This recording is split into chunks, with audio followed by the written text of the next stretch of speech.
Hello everyone. Today we will be discussing on The Night of the Scorpion, written by Nissim Ezekiel. You know, it's a poem about Indian society that is most of the cases you can understand it is dominated by social norms, superstitions, and other related issues. Those are primarily ironic as well as social. The poet speaker here, reminiscence a kind of pathetic, or rather a sad memory of his childhood that is constantly haunts him even when he is a grown-up man. It's about a scorpion. It's about a night, when a scorpion had stung his mother in a raining night, and the it's a kind of calamity that had happened on his family, and thereby he had lots of terrible memories uh, regarding that particular event that had caused so many troubles, and that had a permanent scratch mark on his mind. And therefore you can understand the night of the scorpion, the title is highly symbolic.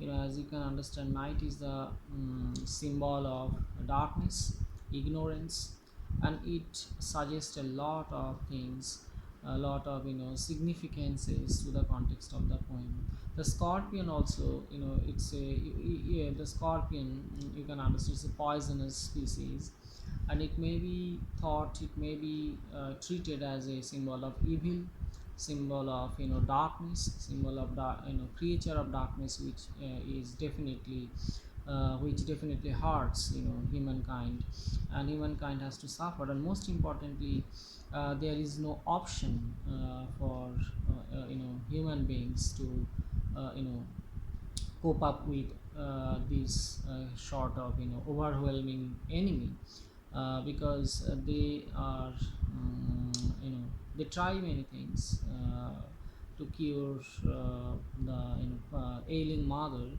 But the ailing mother, or the mother who is stung by the scorpion, is the suffering mankind that has to bear with this kind of suffering. And though they desperately try to break free from the shackles, or intolerable pain, but all in vain. Therefore you can understand this poem bears lots of dimensions. The night of the scorpion stings the mother, but apart from the suffering of the poem, suffering of the mother, it causes lots of attentions, lots of things that has been incorporated inside the poem. For example, you can understand that villagers pouring like swarming flies, as the poet speaker says inside in the poem. Swarming flies, I mean, they share a fellow feelings, but definitely not without superstitions and personal biased nature, as some of the superstitious Indian society is portrayed in a very ironical terms inside the poem, when the villagers had different types of opinions. Some of them say that the lady is suffering due to her sins of her past life, or some of them saying that she will be freed from the sin because she's suffering right now. And there are lots of superstitions. I mean, they try many types of medicinal herbs, ranging from fakirs and incantations and their peculiar rituals. All these amounts to the peculiar operation, or you can understand the kind of portrayal of Indian society.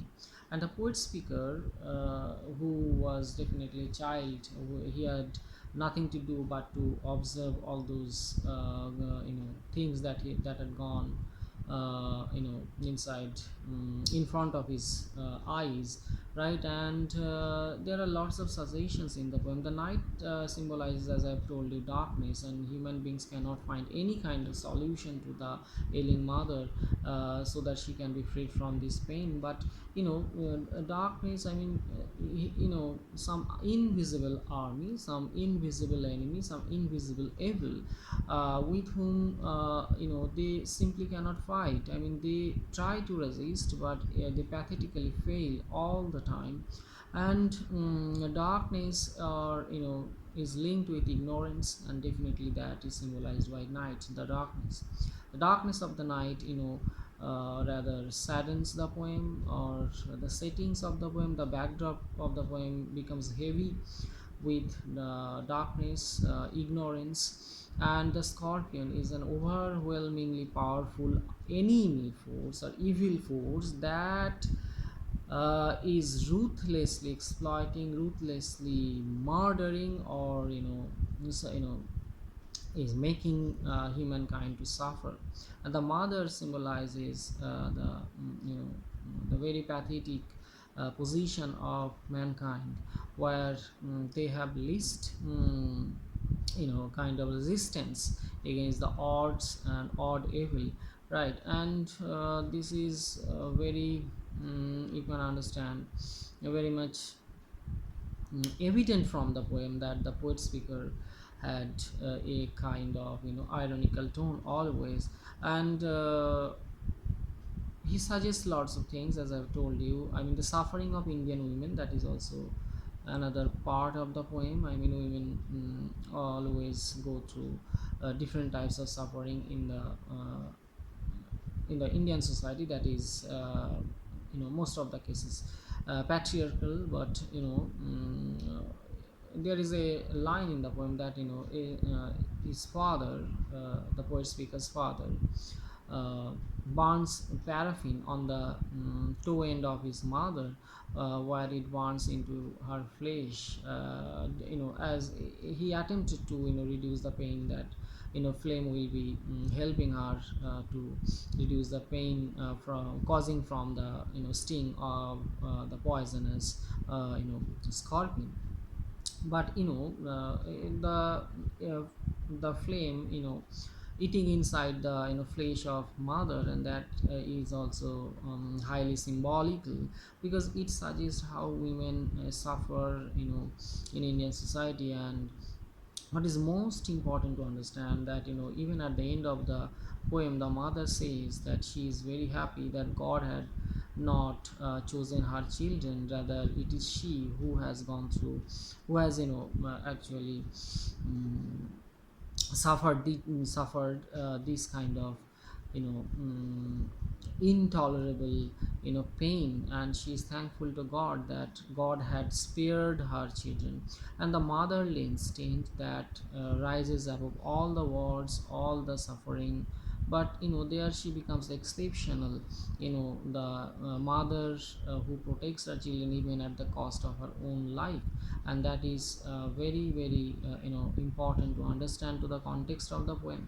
And the societal representation of Indian society, or with its superstitions, with its culture, with its diverse opinions of villagers, farmers, those are very, very important. And definitely the poet speaker has an always an ironical tone, right? That how they responded to the familial calamity that is happening, and that causing problem. And it's a kind of a disaster, that in a very microscopic form, that family has to suffer. I mean, it is a family, definitely a minor part, very little part of but very important part of society, because it forms the entire nation, it forms the entire society.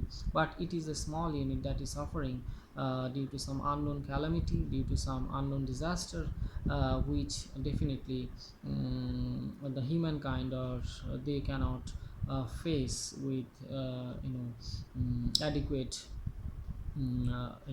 outcome or adequate solution. But what is important, what is significant to the context of the poem, and the struggle that humankind poses in front of the unknown enemy or unknown evil that is causing trouble. And that is important. I mean, the resistance, despite lots of opinions, lots of superstitions, lots of troubles, and still they resist with whatever they have. I mean, mm, they do not find any proper solution to that problem, but the mother is ailing, or rather reading with pain.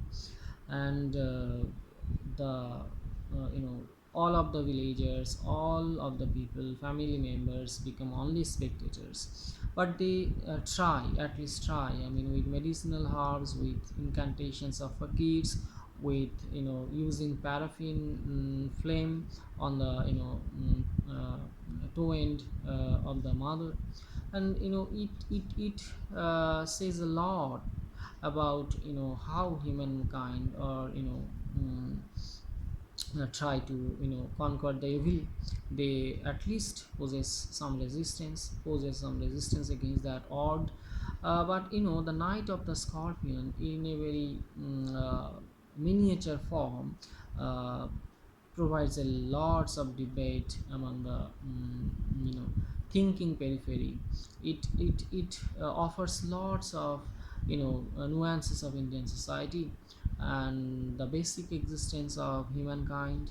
I mean, the struggle for existence, motherly instinct, and ironical presentation of Indian society, its norms, its unity, its divergent opinions, its superstitions, its culture, and definitely its ignorance, right? And all these come into terms with